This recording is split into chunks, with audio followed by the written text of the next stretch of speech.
Now, the NBA games are back again in London, and 18,000 tickets were sold in less than an hour for the showdown at the O2. This year, the Orlando Magic and the Toronto Raptors are going head-to-head, with the NBA brand growing in Africa, having held its first ever game there last year. I asked their stars from across the pond what they thought about their brand growing on the continent. The NBA is growing its game not just here in London but globally. They played the first ever NBA game in South Africa last night. What are your thoughts on the brand expanding on the continent? I think it's great. I think that, the NBA coming to all these different countries is, obviously great for, its exposure. Will obviously inspire a lot of people, so I think it's a great move on their part. They're looking to hold more NBA games in Africa in the future. Would you love to be part of that? Most definitely. Most definitely. I'm a guy that likes to travel, so I would definitely love to be a part of it. And one of your teammates, Bismarck, is from Congo. How inspiring is it having an African playing in the NBA to attract more players from the continent? It's definitely very inspiring. I have a lot of, African friends, and Bismarck's one of them, and he tells me about the culture back home, and it's definitely inspiring. Has he taught you a few of his local dialects, Lingala, a few words or any of the foods? No, he hasn't, but I know a couple, the fufu, I know a couple, I have a lot of African friends, It's great, in general, it's just that, the game is growing. The game is growing, not just in Africa, but around the world. We had a chance in Africa last year to have the game being played in South Africa, which I was part of it. It was an amazing experience. But at the same time, is that game, this game, all the games that have been played around the world help the growth of the game. Me as a kid, I never get a chance to see an NBA team play in front of me. So, again, for all these kids that have a chance to actually see that now, it is a blessing, not just for them, but for us as well, because, when you see kids, you see yourself in them, you see how much you have dreamed about this game. It's definitely amazing. I think it just shows you how much basketball is inspiring the world, and, how far basketball can honestly take you. It's just a blessing for us to be here and, doing something we love and, outside of the States. Your teammate Bismarck's from Congo. How inspiring do you find having African players playing in the NBA? Man, I love it. I think all ethnicities need to play ball, and if they do, everybody come up is different. Everybody's struggle is different, and Bismarck, you could tell by his work ethic that he grew up just like all of us in a rough situation. And the NBA is looking to play more games in Africa in the future. Do you think maybe you might be part of that? Man, I hope so.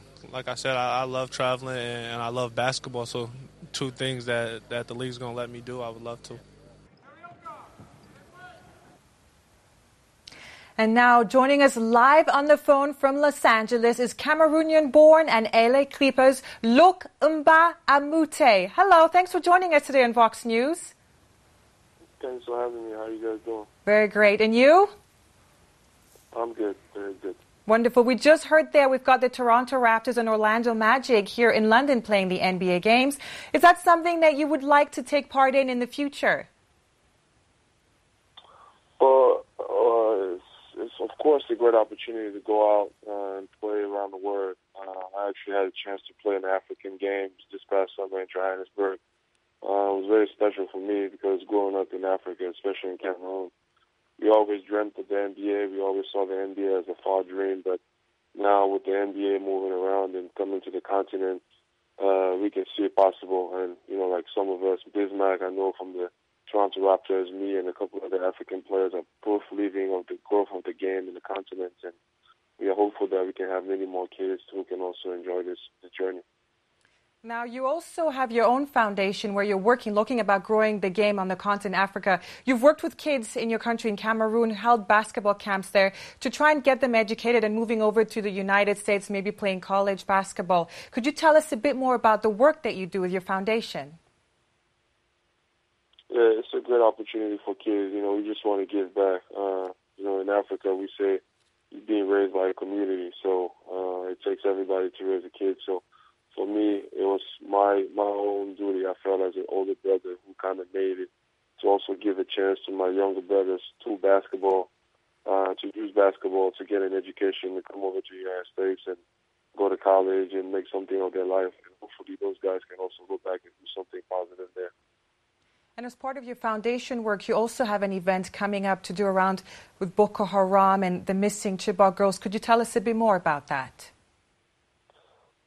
Well, there's a National Youth Day coming up in February, so we felt like we wanted to get the kids more involved using sports. Sports breaks a lot of barriers and, keep kids off the streets and can help with different struggles. And one of the struggles that Cameroon, Nigeria, and that the whole region have right now is Boko Haram. Some of those kids are being used and recruited by Boko Haram, so we want to give them an avenue that can use, which is sports, to kind of give them someplace where they can be kids again. We're going to build a court up in the northern Cameroon where we're going to have all those kids play hopefully after school so they can have an area where they can enjoy themselves. It's going to be a great experience for those kids, and we're very excited about doing these upcoming events. And you've a few days ago settled a contract dispute with the Sacramento Kings, and you're now settled with the Clippers. How are you finding it?